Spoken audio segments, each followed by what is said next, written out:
exam application, that is answer writing alignment. Highlight the differences in the approach of Subhash Chandra Bose and Mahatma Gandhi in the struggle for freedom. आपने जो इतनी reading की, you have to create structured notes. It can be in bullet points, flow chart, tables, diagrams. आपको अपने notes बनाने हैं from various sources. जो आपने पढ़ाई की एक जगह वो नोट्स बनाने हैं. आपको क्या करना है, आपने जो 3 मंथ्स की जितनी भी रीडिंग की है आपको नोट्स में कन्वर्ट करते जाना है. अगर आपको कोई क्वेश्चन नहीं आ रहा है या गलत हो गया तो आपको वो क्यों नहीं पता था, क्या कॉन्सेप्ट में कमी रह गई, ये क्या फैक्ट्स है जो आपसे छूट गए हैं, तो वट एवर यू मिस्ड, सबसे पहले जो आपने मिस किया है उसको अपने नोट्स में अपडेट कीजिए. नमस्कार एस्पिरेंट्स, आपने सिविल सर्विसेज की प्रिपरेशन स्टार्ट कर दी है और शुरुआत की है हिस्ट्री से. और अब आपको क्लैरिटी चाहिए कि हिस्ट्री के प्रिपरेशन को कैसे चैनलाइज करें. इसीलिए हमने लाया है series before you start history watch this. Part 1 में हमने डिस्कस किया था इंट्रोडक्शन फेज, जिसमें अगर आपने बहुत सालों से हिस्ट्री नहीं पढ़ी तो किस तरीके से हिस्ट्री से खुद को कनेक्ट करेंगे और इंटरेस्ट बिल्डअप करके पढ़ाई करेंगे. पार्ट 2 में हमने डिस्कस किया था क्लैरिटी फेज, जहां पर कौन सी बुक्स आपको पढ़नी है. और पार्ट 3 में हम डिस्कस करेंगे मेथड फेज, यानी हाउ टू स्टडी, यानी आपको कैसे पढ़ना है. जब हिस्ट्री की प्रिपरेशन आप स्टार्ट करेंगे तो आपको कुछ चैलेंजेस फेस करने पढ़ सकते हैं. से for example content management. Content management यानी ऑफलाइन भी बहुत सारे मीडियम में पढ़ने के लिए, ऑनलाइन भी है, बुक्स हैं, पीडीएफ्स हैं, वीडियो लेक्चर्स हैं. आप कैसे डिसाइड करोगे कि आपकी प्रिपरेशन के लिए बेस्ट मीडियम क्या है.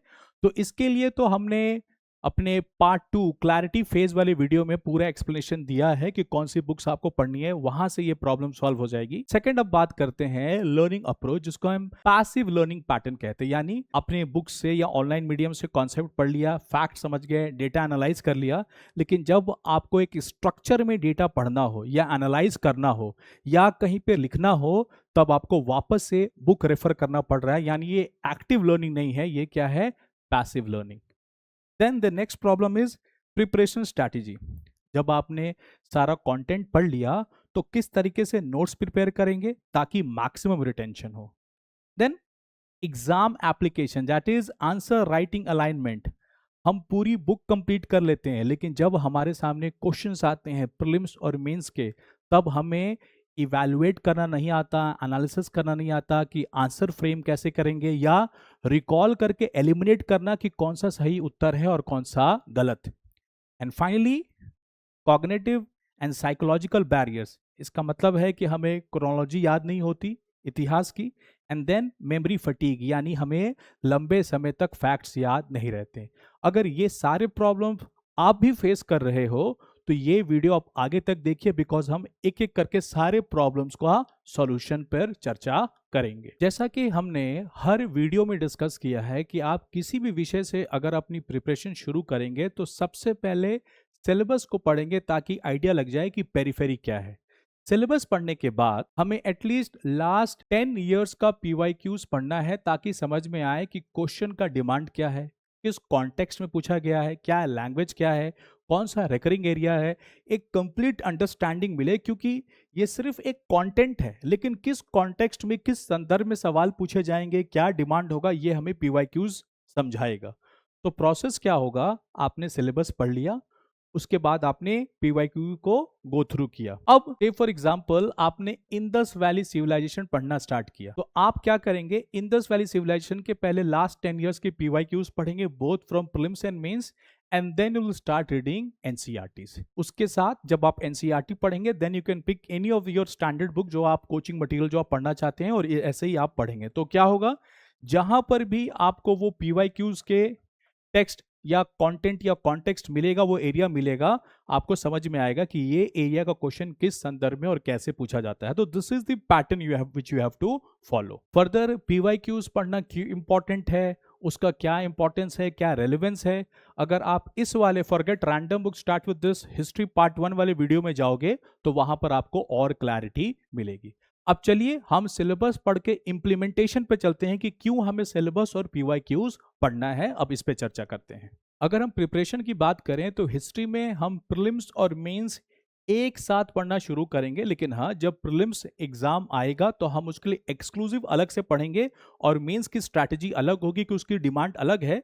लेकिन फिलहाल जब हम as a UPSC prep beginner की बात कर रहे हैं तो हम कॉमन तरीके से अपनी पढ़ाई शुरू करेंगे।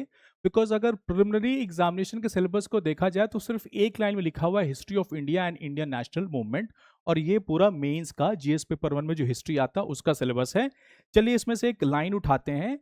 Say, for example, the freedom struggle, its various stages and important contributors and contribution from different parts of the country. तो जब हम contributors की बात करते हैं तो इसमें हमारे नेशनल लीडर्स, फ्रीडम फाइटर्स की बातें आती हैं। तो आपने अपने एरियाज से, यानी आपने अपने रिसोर्सेज से, बुक्स से, ऑनलाइन मीडियम से पढ़ाई कर ली, लेकिन जब तक आप पीवाईक्यूज को एनालाइज नहीं करोगे आपको समझ में नहीं आएगा कि इसको हम किस तरह से एक्टिव लर्निंग में लेके जाएंगे और किस तरीके से अपने जो नॉलेज को गेन किया है उसको अप्लाई करेंगे। चलिए इसको एक एग्जाम्पल के माध्यम से समझते हैं। अब से फॉर एग्जाम्पल आपने पीवाईक्यूज का एनालिसिस किया ऑफ 2016 और आपने एक क्वेश्चन पढ़ा, highlight the differences in the approach of Subhash Chandra Bose and Mahatma Gandhi in the struggle for freedom. यानी दोनों फ्रीडम फाइटर्स थे, दोनों नेशनल लीडर्स थे, तो दोनों के बीच का कंपैरिजन पूछा है। तो आपको ये समझ में आ गया कि इस तरीके से भी सवाल पूछे जाते हैं कि दो फ्रीडम फाइटर्स, नेशनल लीडर्स के जो अप्रोच है, जो माइंडसेट है, जो वर्किंग मेथोडोलॉजी है, वो कैसे डिफरेंशिएट होता है, एक बार आपने पूछा। अगर आपने ये 2016 में पढ़ा है तो उसका बेनिफिट क्या होता। 2023 में सवाल पूछा on the same line, what was the difference between Mahatma Gandhi and Rabindranath Tagore in their approach towards education and nationalism. So you got this. तो अब चूंकि आपने देखा कि इस तरीके से दो फ्रीडम फाइटर्स या दो नेशनल लीडर के approach, mindset, freedom fighting, education, उनका किस तरीके से कंपैरिजन या किस तरह से डिफरेंसेस पूछे जा रहे हैं, तो अब आपको आइडिया लग गया। तो इस तरीके से आप अपने प्रिपरेशन को चैनलाइज कर सकते हैं। तो that is why syllabus, then PYQs, then pick a topic from NCERTs and then go for your standard books. तो this is one way of studying. Okay, ये कुछ सजेस्टिव वीडियो है जो मैंने क्रिएट किए हैं। से फॉर एग्जाम्पल अगर आप बिल्कुल बिगनर हैं, कौन सी एनसीईआरटी से शुरुआत करें, तो आप forget random book start with this part 1 देख सकते हैं। अगर आपने हिस्ट्री के साथ टच में नहीं है और आप चाहते हैं कि इंटरेस्ट बिल्डअप करें, कनेक्ट करें, तो ये इंट्रोडक्शन फेज। और अगर आपने एनसीईआरटीज पढ़ लिया है, अब आप चाह रहे हो कि मेन स्ट्रीम तैयारी करने के लिए हिस्ट्री के लिए कौन सी बुक्स पढ़ें, तो आप ये पार्ट 2 वाली वीडियो जिसमें क्लैरिटी फेज है, व्हाट टू स्टडी, देख सकते हैं।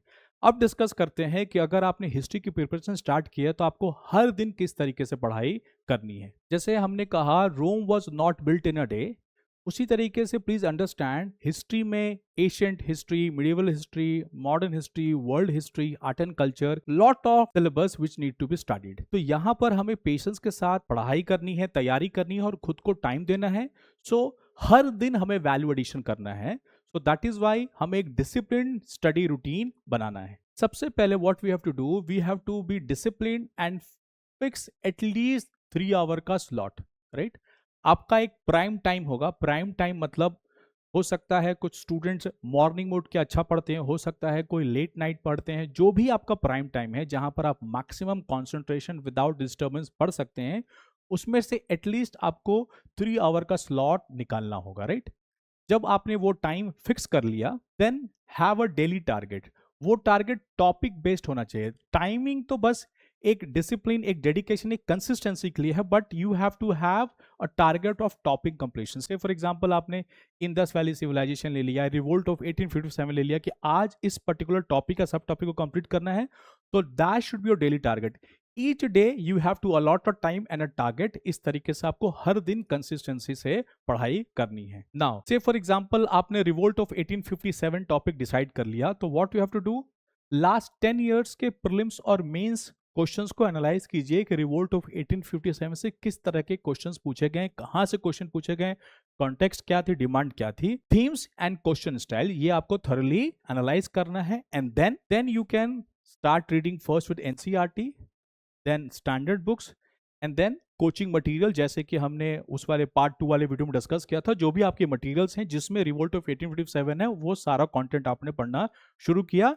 And most important, getting conceptual clarity.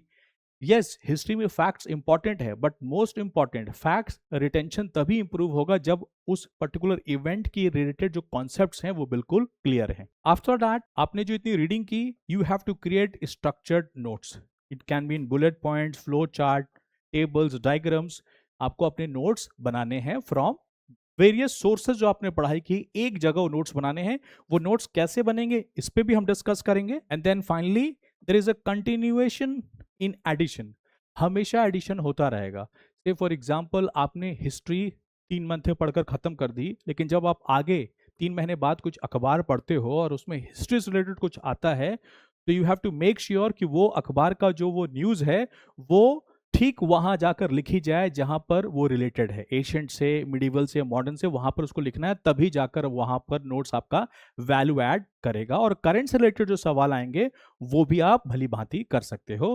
तो इस तरीके से आपको डेली स्टडी करनी है। आफ्टर डेली डिसिप्लिन रूटीन, जो सेकंड मोस्ट इंपॉर्टेंट काम है that is structured note making. बहुत सारे स्टूडेंट ऐसा करते हैं कि वो मल्टीपल सोर्सेज या बुक से पढ़ते हैं, लेकिन उनको एक जगह समराइज नहीं करते, एक जगह कलेक्ट नहीं करते, जिससे क्या होता है हर बार अपॉर्चुनिटी आपके पास नहीं होगी कि मल्टीपल बुक से पढ़ें। तो हमें एक ही बार मल्टीपल बुक से पढ़ेंगे, लेकिन इतनी इफेक्टिव तरीके से नोट्स बनाएंगे कि दोबारा हमें मल्टीपल बुक्स खोलने की जरूरत नहीं है, केवल हमारे नोट्स के अंदर सारा मटेरियल कंपाइल्ड है। ये कैसे होगा इस पे डिस्कस करते हैं। तो एक इन्वर्टेड ट्राइंगल मैंने बनाया है। से फॉर एग्जांपल आपको 3 मंथ्स टाइम चाहिए to complete entire history, ancient, medieval, modern, art and culture and world history with NCERT books, PYQs, current affairs, all that, right. आपको क्या करना है, आपने जो 3 मंथ्स की जितनी भी रीडिंग की है आपको नोट्स में कन्वर्ट करते जाना है। जैसे कि यहाँ पर अगर हम लेते हैं कि आपने मौर्य के बारे पढ़ा, राइट, तो आपने जितनी भी सोर्सेज से पढ़ा है उसको एक जगह पर लिखना है, 1 पेज 2 पेज जितने भी लग रहे हैं सारे रिसोर्स को एक जगह, ताकि एनसीईआरटी भी आ गई, स्टैंडर्ड बुक भी आ गए, कोचिंग की मटेरियल भी आ गई, पीवाईक्यूज भी आ गया,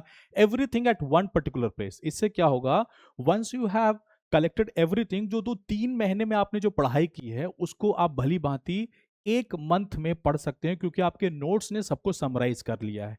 फिर क्या आपका 1 मंथ का नोट्स और समराइज हो सकता है जिसको आप 1 वीक में रिवाइज करो, और क्या 1 वीक का जो मटेरियल है उसको कंसाइज करके केवल 4-5 पन्ने में ला सकते हैं क्या, ताकि 1 दिन में उसका रिवीजन करें। अगर इस तरीके से हम इन्वर्टेड पिरामिड की तरह अगर हम अपने नोट्स को क्रिएट करेंगे तो हमारा इफेक्टिव तरीके से टाइम यूटिलाइज होगा, हम मल्टीपल टाइम रिवाइज भी कर पाएंगे और हमें बार बार उतना डिफिकल्ट वर्क या टफ काम करने की जरूरत नहीं पड़ेगी। तो make sure you do effective and active reading and preparation and creation of notes. कैसे, 3 मंथ का नोट्स 1 मंथ में, 1 मंथ का 1 वीक में, और 1 वीक का 1 डे में। So this is how you have to create it. So multiple books पढ़ सकते हैं, लेकिन उसको कंपाइल करके एक सेल्फ मेड नोट्स में लेकर आना है। नाउ नोट्स मेकिंग के साथ, पढ़ने के साथ, one important thing is sectional test. आपने रिवोल्ट ऑफ 1857 पढ़ लिया, जैसे ही आपने पढ़ लिया आप एक सेक्शन कंप्लीट चुके हो तो आप उसका सेक्शनल मॉक टेस्ट दोगे। मॉक टेस्ट जो है वो ऑनलाइन भी अवेलेबल है, बुक स्टोर्स में होंगे, कोचिंग मटेरियल्स के भी होंगे, कोचिंग इंस्टीट्यूट्स के, तो वहां से आप मॉक टेस्ट दोगे। मॉक टेस्ट आपको क्यों देना है, सेक्शनल टेस्ट आपको क्यों देना है? से फॉर एग्जांपल आपको लगता है कि रिवोल्ट ऑफ 1857 में आपने सब कुछ पढ़ लिया, सारे संदर्भ समझ गए, चैलेंज योरसेल्फ, आप मॉक दो और देखो कि क्या आप सब क्वेश्चन सॉल्व कर पा रहे हो। साथ ही प्रीवियस ईयर क्वेश्चंस हैं उनको भी आप रिवोल्ट ऑफ 1857 को सॉल्व करें, and both prelims and mains, prelims के क्वेश्चंस को आपको मार्क करना है और मेंस के क्वेश्चंस को आपको लिखना है। नाउ यू एनालाइज, अगर आपको कोई क्वेश्चन नहीं आ रहा है या गलत हो गया तो आपको वो क्यों नहीं पता था, क्या कॉन्सेप्ट में कमी रह गई, ये क्या फैक्ट्स थे जो आपसे छूट गए हैं। तो what ever you have missed, सबसे पहले जो आपने मिस किया है उसको अपने नोट्स में अपडेट कीजिए, अपने कॉन्सेप्ट्स को बिल्डअप कीजिए। और अगर आपने प्रीवियस ईयर क्वेश्चंस का कोई मेंस का आंसर्स लिखा है तो आप देखिए कि क्या कोई रैंकर या कोई टॉपर का किसी ऑनलाइन मीडियम पे या किसी कोचिंग इंस्टीट्यूट में कोई आंसर अपलोडेड है। अगर है तो आप अपने आंसर उनके आंसर को चेक कीजिए, कंपेयर कीजिए कि आपने कौन से पॉइंट मिस किए हैं। द ओवरऑल आइडिया इस सेक्शनल टेस्ट का या मॉक टेस्ट का क्या है कि आप वैल्यूएशन कीजिए और जो भी लैकुना या जो भी कमी रह गई है उसको आपको यहां पर अपग्रेड करना है। So this is the thing which you have to do. तो एक आपने डेली रूटीन बनाया, देन नोट्स मेकिंग, और जैसे जैसे आपका सेक्शन कंप्लीट हो जाएगा आप सेक्शनल टेस्ट दोगे, और जब आप एक पूरा चंक कंप्लीट करते हो तो start giving full length test as well. Do not wait कि आपका पूरा सिलेबस जब कंप्लीट होगा तभी आप टेस्ट दोगे. That is not the right method. आपको साथ साथ टेस्ट देते रहने हैं. अब थोड़ा सा हिस्ट्री को समझने की कोशिश करते हैं कि टॉपिक वाइज यूपीएससी की डिमांड क्या है और किस तरीके से हम उसको चैनलाइज करें. अगर इंडियन कल्चर, आर्ट, लिटरेचर और आर्किटेक्चर का है तो दैट इज कॉन्सेप्चुअल आइडेंटिफिकेशन, यानी Nagara style of temple, Dravidian style of temple. तो वहां पर एक सिंबॉलिक विजुअलाइजेशन होना चाहिए. You should see the images, you can identify the images, try to read through the images. तो आप वहां पर विजुअल इमेजेस की मदद लीजिए ताकि रिटेंशन इंप्रूव हो. जैसे मैंने एग्जांपल लिया temple architecture, classical dance forms. So you can see the images and identify and then write your points ताकि बेटर रिटेंशन हो. Then if I talk about modern Indian history तो उसमें हम cause and effect analysis की बात करेंगे. से for example अगर हम रिवोल्ट ऑफ 1857 की बात करते हैं तो अंग्रेजों के तरफ से कुछ किया गया, हमारे तरफ से कुछ हुआ, कुछ इमीडिएट रीजन थे, जो ग्रेजुअल रीजन थे. तो ये हम कॉज इफेक्ट के बारे में पढ़ेंगे. तो नॉन कॉपरेशन मूवमेंट क्यों शुरू हुआ, अचानक क्यों बंद हो गया, ये सब हम कॉज इफेक्ट की तरफ पढ़ेंगे कि किस तरीके से हमारे जो नेशनल मूवमेंट थे वो क्यों हो रहे थे, उनका क्या इंपैक्ट था, क्या इफेक्ट था. तो this is of the modern India, right? Then freedom struggle. We will do comparative political thinking. Say for example, moderates versus extremists. जब 1907 में सूरत स्प्लिट हो गया तो दो आइडियोलॉजी देखने को मिलती है, एक मॉडरेट्स की, एक एक्सट्रीमिस्ट की. और उसके बाद से नेशनल मूवमेंट में क्या बदलाव आया, क्या नए संस्थान मिले, किस तरीके से हमने इंडिपेंडेंस के लिए फाइट करना शुरू किया, ऑल दैट विल कम. यहीं पर फ्रीडम फाइटर्स भी आएंगे, पॉलिटिकल लीडर्स भी आएंगे जिनके क्या थॉट प्रोसेस थे, क्या आइडियोलॉजिकल डिफरेंसेस थे, all that. Then freedom movement stages, जिसको हम क्रोनोलॉजिकल मेमोरी कहते हैं, कि कैसे स्वदेशी मूवमेंट शुरू हुआ, फिर नॉन कॉपरेशन मूवमेंट, फिर सीडीएम मूवमेंट, फिर क्विट इंडिया मूवमेंट. तो उस पर्टिकुलर इवेंट की क्या रेलेवेंस थी, उस पर्टिकुलर टाइम पे ये मूवमेंट क्यों आया. तो you know the concept, you know the reasons, तो आपको ये क्रोनोलॉजी टाइमलाइन याद हो जाएंगे. देन पोस्ट इंडिपेंडेंट की बात, जब आज़ादी के बाद analytical interpretation, issue impact map. For example हमारे सामने चैलेंज आया कि हम ऐसा कॉन्स्टिट्यूशन लिखें जो सारे देशवासियों को इगैलिटेरियन बनाए, सबको इक्वलिटी, अपॉर्चुनिटी सबको इक्वल में दिया जाए. तो वो सारे चैलेंजेस को हम इसमें स्टडी करेंगे, right. Issue and impact map. Then world history. World history को हम आइडियोलॉजिकल बेसिस पे पढ़ने की कोशिश करेंगे. तो स्टूडेंट इस तरीके से जब भी आप देखो तो कोई भी क्वेश्चन अगर पूछा गया है तो उसको हम एक पर्टिकुलर सिलेबस एरिया में डालेंगे. फिर ये देखेंगे कि यहाँ पर किस तरह के क्वेश्चन पूछे गए और हमें किस लेवल की तैयारी करनी है. यूजुअली जब हम जीएस की तैयारी शुरू करते हैं तो साथ में दो सब्जेक्ट रखते हैं. जब हम हिस्ट्री की तैयारी शुरू करें तो जो इफेक्टिव साथ में जीएस का सब्जेक्ट पढ़ने वाला होता है दैट इज पॉलिटी. तो हिस्ट्री और पॉलिटी के हम इंटीग्रेटेड अप्रोच लेके पढ़ सकते हैं. हिस्ट्री के साथ पॉलिटी को क्यों पढ़ना है इस पे डिस्कस करते हैं. अब से फॉर एग्जांपल हमने पढ़ा एवोल्यूशन ऑफ सिविल लिबर्टीज. अगर हम हिस्ट्री में जाएंगे तो हम देखेंगे वर्नाकुलर प्रेस एक्ट था, रॉलेट एक्ट था. तो ये भारतीयों की बोलने की आजादी, एक्सप्रेस करने की आजादी, कलेक्ट होकर असेंबली, सभा करने की आजादी पर रोक लगाया गया. लेकिन जब भारत आजाद हुआ तो हमें फ्रीडम मिला, हमें फंडामेंटल राइट्स मिला. तो अगर आप कॉन्स्टिट्यूशन को समझोगे तो आपको हिस्टोरिकल पर्सपेक्टिव मिलेगा कि हमने फंडामेंटल राइट्स को कैटेगोरिकली इतना ज्यादा क्यों डाइवर्सिफाई करके बनाया है.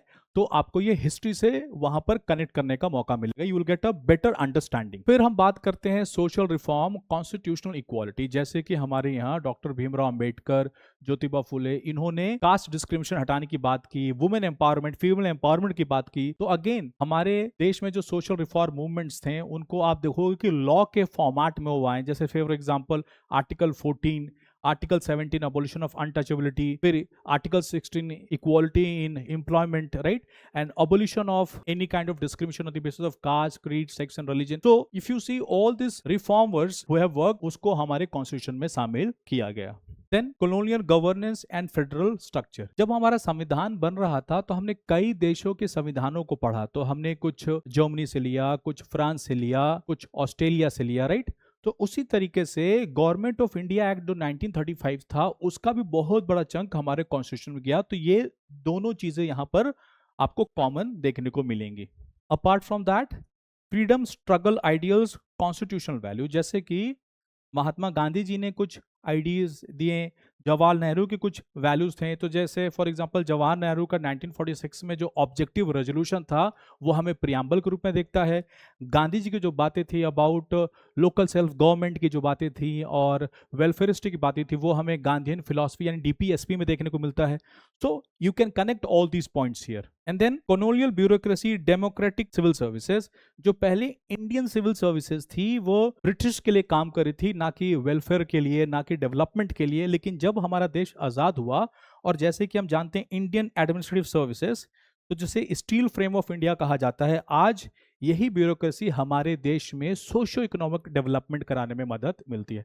तो अगर आप पॉलिटी और हिस्ट्री को साथ में लेके पढ़ोगे तो आपको ये डायमेंशंस, आपको ये विजन, ये कॉन्सेप्ट और बेटर तरीके से समझ में आएगा। आप अपने प्रिपरेशन में आर्टिफिशियल इंटेलिजेंस का भी यूज कीजिए, बिकॉज आर्टिफिशियल इंटेलिजेंस आपके प्रिपरेशन में जो ऑपरेशनल वर्क है वो रिड्यूस करेगा, और जो टाइम आप सेव करोगे वो टाइम आप इन्वेस्ट करो कि किस तरीके से आपके अंदर वैल्यू एडिशन होगा।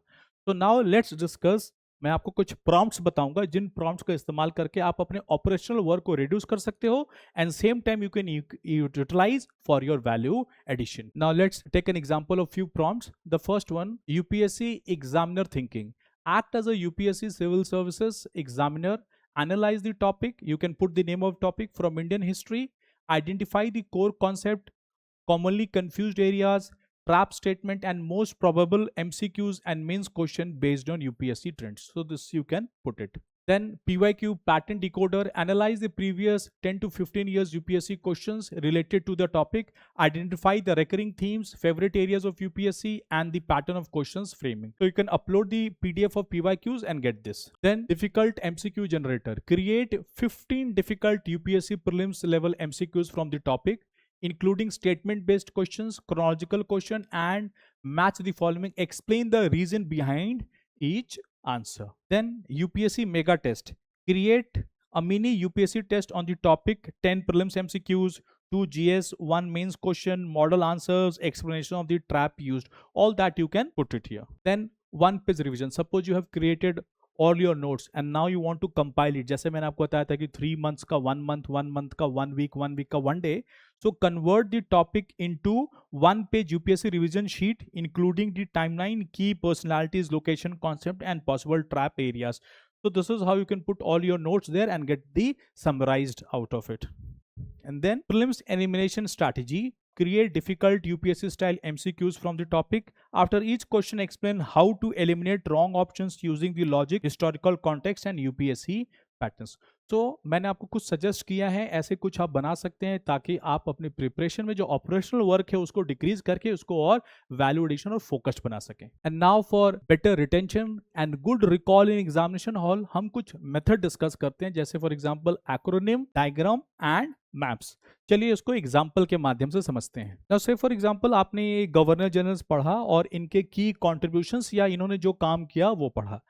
Now in UPSC you can get questions, arrange this contributions in the chronology of its event happening, और this governor general coming to India, इनको सजाओ। तो अब मैंने एक छोटा सा एग्जांपल दिया है, लेकिन जब ये बहुत सारे डेटा होते हैं तो it's very difficult to remember. So we can start with acronym. I will suggest one for you. So what is the acronym? British diplomats commanded London ruled colonies. Now for B is for Bentinck, D is for Dalhousie, C is for Canning, L is for Lytton, ruled, R is for Ripon, and colonies is for Curzon. So now you have got this line and you can remember all this. And then if you now read this, you can easily create acronyms और आपको ये सारी चीजें याद हो जाएंगी, और you can create a story out of it ताकि आपको चीजें याद हो जाएं। तो you can do all the possibilities ताकि आपकी रिटेंशन और रिकॉल वैल्यू एग्जामिनेशन में अच्छी हो। Now let's go to the part of mapping, किस तरीके से हिस्ट्री में मैप यूज कर सकते हैं। Now you see these are the national movement event, और ईयर है, प्लेस है, और इवेंट लिखा है। Now this much is there, you can study, but if you want to recall, you want to do active learning जहां पर आपको retention value हो, तो you can start doing in the format of mapping. कैसे discuss करते हैं, you can write the year, you can write the locations. Now start marking it on the map. जब आप मैप पे मार्क करते हो तो यू गेट टू अंडरस्टैंड कि चौरी चौरा में नॉन कॉपरेशन मूवमेंट को रुक गया था, देन चंपारण में क्या हुआ था, अहमदा टेक्सटाइल मिल्स में क्या हुआ था, so all that, Dandi March कब शुरू हुआ था. So once you start mapping and writing here, years के साथ, इवेंट के साथ, आपका रिटेंशन बहुत ज्यादा इंप्रूव होता है. You find it interesting, at the same time आपका नोट्स और डाइवर्सिफाई होता है. एंड आपके एग्जामिनेशन में भी अगर आप मैपिंग के द्वारा चीजों को अगर बताओगे, से फॉर एग्जाम्पल पूछा गया कि 5 movements which challenge British, so you can put the map and you can write geographical locations दिखाकर आप एक नया एंगल भी दे सकते हो. तो this is how you to study. अब इसको कैसे प्रैक्टिस करेंगे, I will tell you that also. हमारे प्रिपरेशन के टाइम में what use to do, we to take India का मैप, इसको लैमिनेट कर लिया, and then we to use sketch pen और हिस्ट्री की बुक्स ली, and then started marking the locations, और वो इवेंट लिखकर एक बार नोट्स बना लिया, और ये जो लैमिनेटेड वाला है इसमें उसको बार बार प्रैक्टिस किया ताकि रिकॉल होता रहे. तो this is one of the way of retaining facts. Apart from that, you can also have a diagrammatic way of creating your notes. Say for example, Lord Cornwallis का बहुत सारे डेटा है. So what you can do, you can write in short, in boxes, and write all the important data. तो जो notes आपको 2-4 पन्ने में लगेंगे, वो half a page में आप उसको बना सकते हैं. And then once you start revising, because once you know the story, once you know the context, अगर वो सिर्फ short form में भी लिखा होगा तो आप बहुत आसानी से उसको समझ सकते हैं. And then you can go theme wise, जैसे मैसूर वॉर आपने ले लिया, मराठा वॉर आपने ले लिया, और कॉर्नवालिस के तो वो मल्टीपल टाइम्स रिपीट भी होंगे. मराठा वॉर या एंग्लो मैसूर वॉर आप कहीं और पढ़ेंगे, लॉर्ड कॉर्नवालिस के अंदर भी मैसूर वॉर पढ़ेंगे, तो थिंग्स विल गेट रिपीटेड. लेकिन आप जितना ज्यादा स्ट्रक्चर्ड वे बनाएंगे, उतना ज्यादा आपका रिकॉल वैल्यू या आपका रेपिटेशन ऑफ रिविजन ज्यादा होगा. Now in history current affairs का बहुत बड़ा रोल है. दैट इज व्हाई रिटर्न की current affairs history mapping is very much important. चलिए मैं आपको इसको लाइव एग्जांपल से समझाता हूँ. सपोज आप पीवाईक्यूज का एनालिसिस कर रहे हैं. 2021 में ये पूछा गया प्रीलिम्स में, who among the following was associated as secretary with Hindu female school which later came to be known as Bethune Female School. तो ये सवाल आपसे पूछा गया. And then you started doing your own research. Once you have done your research, what you found, let's discuss. अब जिस साल ये सवाल पूछा गया था, read the news article 26 September 2020. Today marks the 200th birth anniversary of late Sanskrit scholar, writer, educationist, social reformer and philanthropist Ishwar Chand Vidyasagar. So 200th birth anniversary was there. Apart from that, Bengal government observed Vidyasagar week on his birth anniversary. So all this was going on. So now you came to know that say किसी के anniversary, birth anniversary या death किसी तरीके से अगर 100 years या 150 years अगर इस तरीके से होता है, तो वो एग्जाम के लिए बहुत ज़्यादा इंपॉर्टेंट हो जाता है. Now, once you are doing a research, say for example, you search Ishwar Chand Vidyasagar on Wikipedia, और जब आपने Wikipedia पढ़ा, तो Wikipedia में जब आपने ये लाइन देखा, he was also associated as secretary with the Hindu female school, which later came to be known as Bethune Female School. What did you realize? The same words are there in the question. Let's see. Now see the question. Who among the following was associated as secretary with Hindu female school which later came to be known as Bethune Female School? Same verdicts were there in the Wikipedia. Now let's take one more example. Again in 2021 prelims paper, you got a question. Who among the following is associated with Songs from Prison, or translation of ancient Indian religious relics in English? Now the answer to this is Gandhi ji. He did it in Iyarwada jail. Iyarwada jail में थे. Now let's see, once you start your research, how many information you will get. The first information, the news during that year, Maharashtra to unlock history in prison. The Maharashtra was said to launch jail tourism, under which historically significant jails in Maharashtra, which are still being used as a penal center, will be opened to visitors to see the barracks where freedom fighters were imprisoned by the Britishers.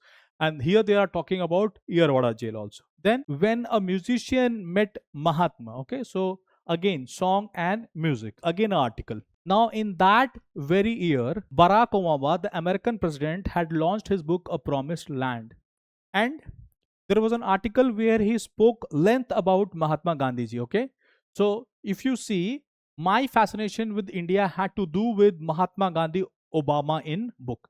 So again, this was also there. Then 2nd October 2019, Mahatma Gandhi's 150th birth anniversary. Okay, so this news is also going on. And then PIB, what you get to read? 150th birth anniversary of Mahatma Gandhi will be celebrated from 2nd October 2019 to 2nd October 2020. Hence, so many information were there of Gandhi during that time. Hence, a question was bound to be asked. And then again, once, say for example, you're doing research और आप Wikipedia में आते हैं, तो you can find in 1934, Gandhi wrote song from prison while present in Yerwada jail in Maharashtra.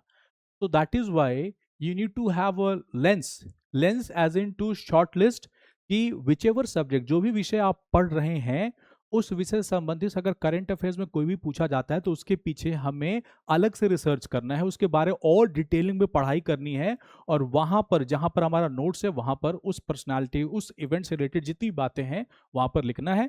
और चूंकि आपने PYQs को पढ़ा है, आपको समझ में आएगा कि अगर ये पर्टिकुलर कैरेक्टर या नेशनल लीडर या फ्रीडम फाइटर के इतने साल हो गए हैं या कोई बुक लॉन्च को इतने साल हो गए हैं, तो उसके बारे किस तरह से सवाल पूछा जाएगा।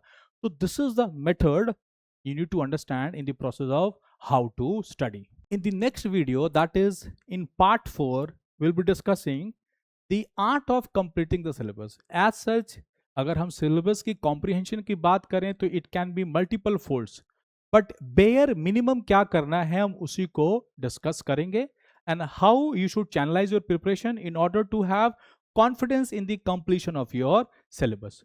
और अगर आप भी बिगनर हैं और आप भी चाहते हैं videos on right mindset strategies and academics, तो सब्सक्राइब कर लीजिए Atharva IAS YouTube channel. Wishing all the best. Thank you.